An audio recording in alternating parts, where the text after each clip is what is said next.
दीन कय्यम और दीन इब्न कय्यम। दीन कय्यम का तकाज़ा है वतवक्कल अलल हय्यिल लज़ी ला यमूत, तवक्कल और भरोसा उस ज़ात पे करो जिसे मौत नहीं है। फिर फरमाया वअलल्लाहि फलयतवक्कलिल मुमिनून, मोमिन तो अल्लाह ही पर तवक्कल करने वाला है। तावीज़ात की नफी करता है, तावीज़ात का रद्द किया। और रसूल अल्लाह सल्लल्लाहु अलैहि वसल्लम ने फरमाया कि मन अल्लाह का तमीमतन फ़क़द अशरक, जिसने तावीज़ लटकाया इसने शिरक किया। तकाज़ा था किसका?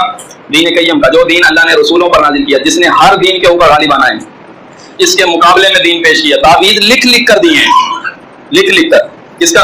बुखार का तावीज़ किताब है, किताब ज़ादुल मआद, हिस्सा सौम में सफ़ा 572 और 73। बुखार का तावीज़ अलग लिख कर दिए, विलादत में आसानी का तावीज़ अलग लिख कर दिए। नक्सील फूट जाए तो ये तावीज़ मांग लो। तावीज़ का क्या माना है?